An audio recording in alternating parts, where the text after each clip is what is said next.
This podcast is brought to you by Customplan Financial Advisors, Inc., an independent insurance managing general agency in Canada. Financialpodcast.ca was developed with one goal in mind: to educate Canadians on important topics that affect their financial well-being and make it readily available to all. We welcome you to plug in and learn with us. If you have questions, please email us at contact@financialpodcast.ca. Good day, everyone, and welcome to Financial Podcast.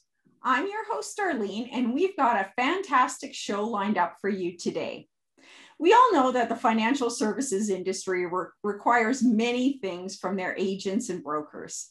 A number of organizations exist to help people in the sometimes complex world of finances. One of those organizations is Advocis, and today we're so happy to be speaking to Greg Pollock, who is the president and CEO of Advocis. Greg has an impressive resume filled with experience and education, but I'll let him tell you about that. Welcome to the show, Greg. Thanks, Darlene. Happy to be here. Oh, thank you. Can you give us a little bit more of a detailed introduction? Sure. So I've been in this role as president and CEO of Advocis for the last 13 years. And prior to that, I did lead another industry association for about 10 years, involved in the education sector. But also involved in both insurance and investments. And I suspect, it was that background that, attracted the search committee at the time, when they looked at me and finally kind of made an offer, if you want. It's been really a very, very exciting time. The association has, in my mind, really changed its focus, focusing now on professionalism, much more so. It's always been a hallmark for sure, but much more so during this past 10 years, 12 years or so. So did a number of kind of university programs way back when in science and in law and in education and in governance. So it's a long list and kind of boring, but really exciting being in this role at Advocis. So thanks for the invitation. Oh, you're so welcome. I'm looking forward to this. Now, wouldn't it be nice if our financial advisors, upon receiving the qualified designation they're searching for, could just get on with building their business? But that's not to be. So why is it important for advisors to continue their education? Look, the industry continues to evolve, and it will always evolve. And therefore, that constancy of change requires individuals to be up to date, to be knowledgeable, to be aware. And so therefore, education is a big part of that. Now, it's not obviously just education. It's, working with one's colleagues, learning through experience and so forth. But it's certainly central, that continuing education component. And I guess, maybe just to say, Darlene, at the end of the day, investors, clients, customers, they depend on the advice that advisors provide. So we better make sure that we are up to date, that we are expert, and that we are trustworthy when it comes to the provision of that advice. Well, finances are such an important part of a person's life. You need to have an understanding or trust somebody that has that understanding.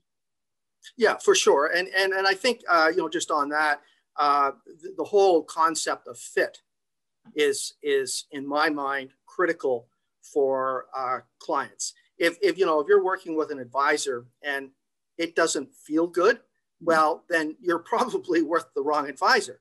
There just has to be that natural affinity, that interpersonal connection with both the advisor and the client. But at the end of the day, the advisors are responsible for ensuring, as I said, that they're up to date, that they're knowledgeable.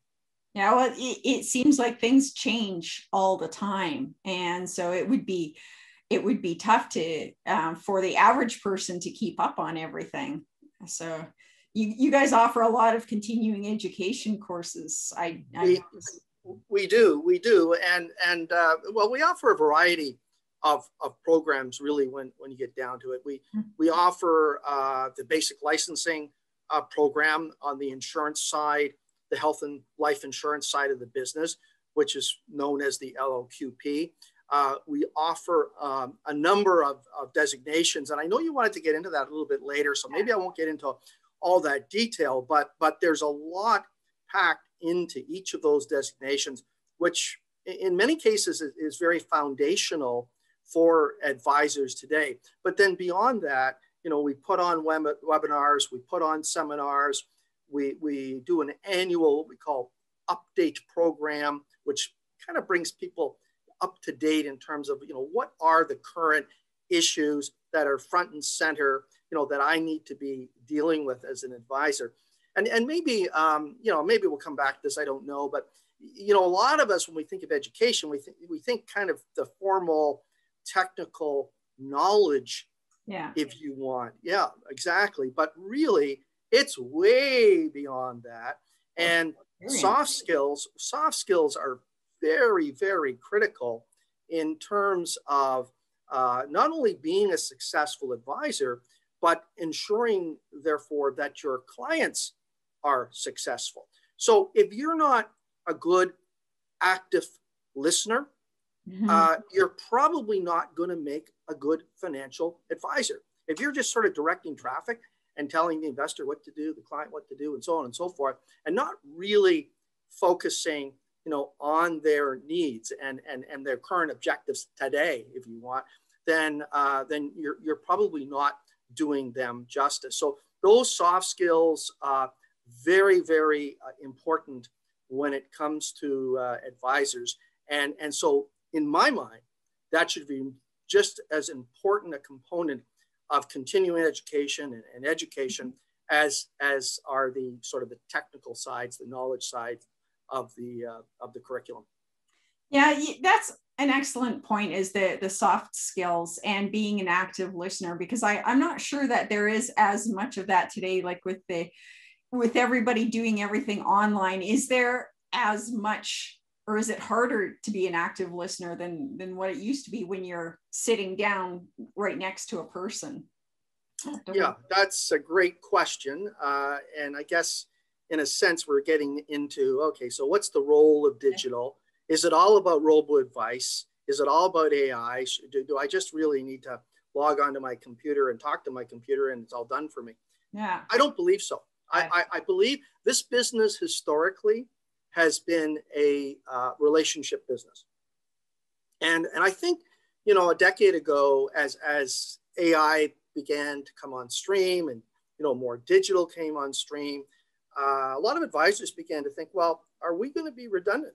Are we even going to be valued in terms of what we do? And I believe that the digital side of the business is simply, and I use the word simply, but is simply a tool to an end. That it helps the advisor do a more effective job in terms of providing products and product recommendations to their clients. But it is way, way beyond that. It's back to those soft skills. It's about relationship. It's about really understanding what drives your client, what drives your client's children, what drives your client's grandchildren, and how does this all integrate, and what can I do to ensure that you are most successful, as a, let's say, as a family unit in this particular instance. I mean, it could be a business or it could be something else. So relationship, in my view, is still very, very, very critical.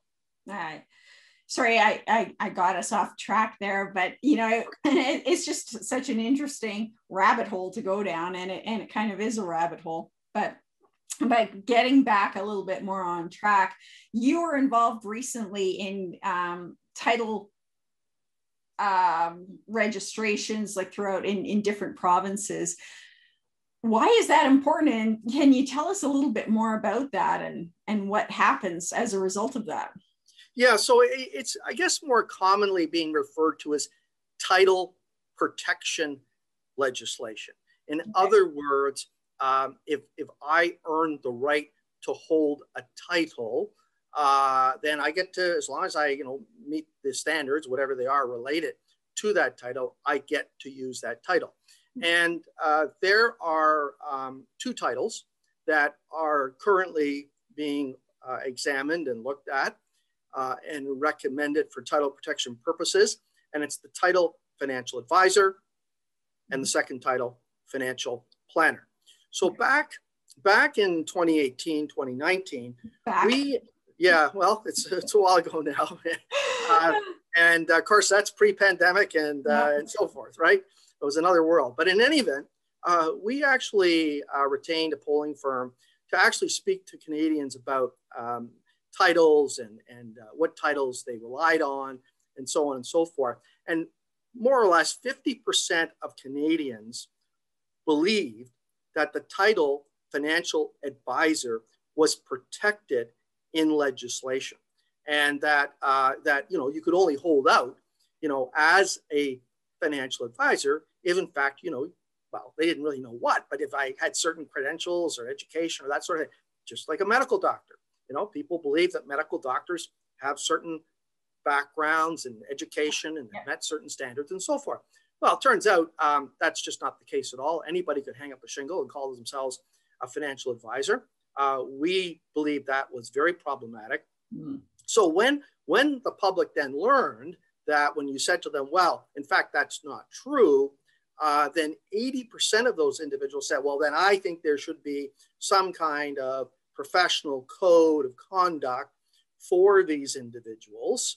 And not only that, 90% said, and I think you should put legislation in place in order to ensure that we as the public are protected against unscrupulous individuals who might, just say, yeah, I'm a financial advisor because, after all, I balance my checkbook every week. So that's where that began. And Ontario moved very quickly, introduced legislation, passed it in 2019. In 2020, Saskatchewan followed suit. We're having active discussions in other provinces today, even though we're, during pandemic and so forth. Very active discussions, and others are going to pick up on this as well. So Ontario is leading the way. It's now at what they call the regulatory stage. So the legislation has been passed. Ontario has asked one of their regulators, the Financial Services Regulatory Authority, it's called FSRA. Now, it used to be called FSCO. Some people would know it as FSCO, but it's called FSRA today. They've been charged with implementing the title protection legislation. So they're working their way through it. We understand that they should have the rules in place by the end of this calendar year, 2021. It could be a little bit later, but somewhere in there. And we're ready to take on that responsibility as what's going to be called a credentialing body. So we're going to apply to be authorized to then grant the financial advisor title or the financial planner title to individuals, depending upon the educational programs they've taken and successfly completed. And then there's a whole bunch of other standards related to that. There's examination standards. There's ensuring that one adheres to a code of professional conduct, and other professional standards that one will have to meet. So is Advocis involved in creating the educational format for anybody that does want to call themselves a financial advisor or a financial planner? We are. In fact, we saw this sort of coming down the pipe some time ago. And so we did develop a program that we launched, I guess it's a couple of years ago now, called the Professional Financial Advisor Program, the PFA. And it's a designation. And it aligns just beautifully with this title protection legislation. So what we're saying to individuals is, if you take the PFA program and you successfully, of course, complete it, then we will grant you the first of all, you get the designation, so you get to call yourselves a PFA, which stands for, again, Professional Financial Advisor, and then through the FSRA authority, then we will grant them the ability to have the title financial advisor on their business card. Now, there is some discussion that the regulator in Ontario will not require as high a standard as the PFA. And, that remains to be seen. We don't know at this point. We would disagree with that approach. It's not that we think that we've got, the absolutely perfect solution and, take our solution because that generates business for us and that sort of thing. It's because we think we have the right program. There's technical knowledge in our program, which is, typical of most designations. But beyond that, we have an ethical component. So in other words, how do I know, as a relatively newly minted financial advisor, how do I know in this situation that I'm not conflicted? How do I know what the right decision is in terms of, working with this client? So that's an area that has not had a lot of focus over the years. Another area is compliance. How do I, ensure that I am, compliant with respect to my practice? Now, this is not something that one develops overnight. There's a lot of compliance issues out there for sure, but we at least have the beginnings of that within the PFA program. And then lastly, we've added an area that I'm going to call practice management, which is, how do I build, a successful or at least a foundational financial advisory practice so that I can, continue to operate in this industry? Because frankly, if you have all the designations, all the education, so on and so forth, but you can't build a business, then really you're not doing much good for the folks, for the public around you. That's right. So we want people to be successful. So that PFA, compliance, ethics, technical knowledge, business practice, practice management, that's all part of the program. We're excited about that. And it'll evolve, as expectations change, things change, it'll evolve a bit and be, tweaked here and there. But we're really looking forward to lots more folks taking that program. By the way, we've noticed that although a lot of new advisors are registering for that program, there's a lot of seasoned advisors. And by seasoned, I mean like 20, 25, 30-year advisors who have signed up. And we said, well, really, it's meant for kind of the newer advisors. Yeah. And their response was, you know what? I haven't taken a formal designation program in 20 years, 25 years. I want to do a refresher. Yeah. And they're loving it. So, I guess others can take it as well. So there we go. There you go. Well, that sounds like an excellent program. But it does lead me to wonder, like, how many, I don't know if you would have a sense of this, but do you have any idea how many people out there, let's say in Ontario, are calling themselves financial advisors without having any kind of designation behind them? Do you have an idea? I do not have an absolute number, but it would be in the 10. I think actually the tens of thousands, not the thousands, the tens of thousands. And that's just Ontario.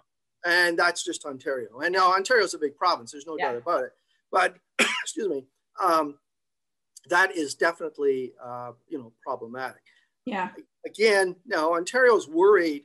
I mean, they don't want to put people, advisors out of business who've been Yeah. operating for many, many years. So that's fine. So, they want to put transitional rules in place, allowing people some time to, complete programs and so forth. We think that's a good idea. Because really, it's the value of advice at the end of the day, from our perspective, that's critical for clients. So we obviously don't want to take that away overnight. We need to continue to provide a smooth transition from current to future system.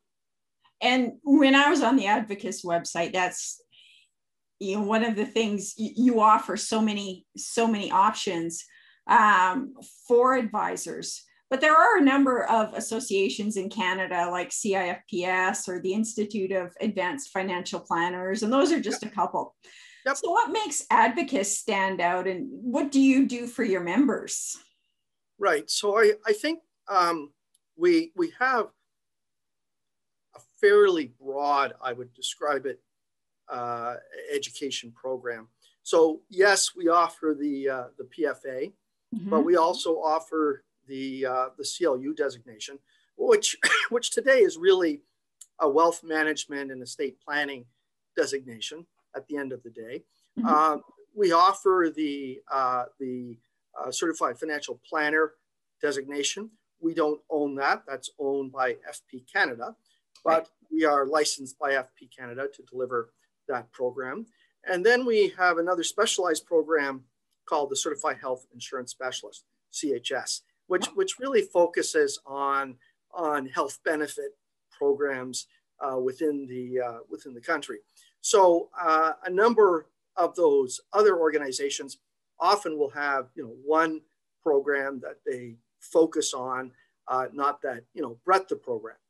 The other thing we do is we offer a lot of continuing education programs, and we are rolling those out on a very, very regular basis. I know with the pandemic, we had to get innovative ourselves because we weren't bringing people together anymore. We launched a program before the end of March, I think last year, called Coffee Talks. Yes. Yeah, there we go. And it's extremely popular. We limit it to 500 people each time, and we're constantly sold out within an hour of putting a new program up on the site. So it's been very, very popular. We offer a number of other continuing education programs. We also accredit CE programs that other providers develop. In other words, not all CE programs are created equal. How do I know that my program meets a reasonable standard? So, a company, Manulife Securities, decides, we want to put on a seminar, we're going to bring somebody in. They submit that seminar to us for evaluation, and we give it a CE equivalency based upon the curriculum that they're providing within that program. We accredit 3,500 of those programs a year, so it's pretty large. So education is very large. We do a lot of advocacy work, and advocacy sometimes can be seen as a bad word or a negative word among people, but in fact, in my view, it's a bridge building activity. It's building a bridge with government, building a bridge with regulators to ensure that we have the right laws and the right regulations in place that will serve the public interest. Not that will serve, my business and ensure I can put, more revenue in my pocket or something like that. Right. No, how do I serve my clients better? So, we do an awful lot of work with respect to that. We work with, corporate partners out there where we have mutual interests in terms of some of these areas, whether, again, it's advocacy or it's education. So again, a very big part of our program. And then I guess lastly, even, a couple other things I can think of now that I'm just reflecting. The chapter network, we have 40 chapters across the across the country where they get together on a volunteer basis to offer philanthropic activities such as, a golf round to raise funds for maybe cystic fibrosis or something like that, giving back to the community, other charitable giving that individuals do, education programs, lunch and learns where people get together, they learn from one another, they network. So there's a lot of this, fraternity that goes on among advisors, young and old, so that we can all learn from each other. Right. A lot of the younger advisors are a lot more capable when it comes to digital and AI and so forth. We offer publications. We have a specialized publication for people who hold designations related to case studies that people find extremely useful.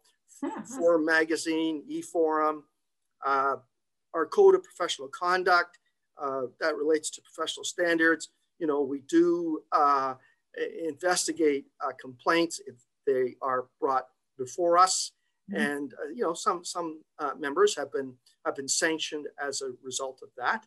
And with becoming a credentialing body, which I believe we will be, there will be more of that as well. So fair amount that we do out there. Yeah, it's a huge amount actually. And when I was going through your website again earlier today, I noticed that you have education centers across the country. You've got, I noticed there was one in BC, you've got one set up for Banff, one in Prince Edward Island. And right.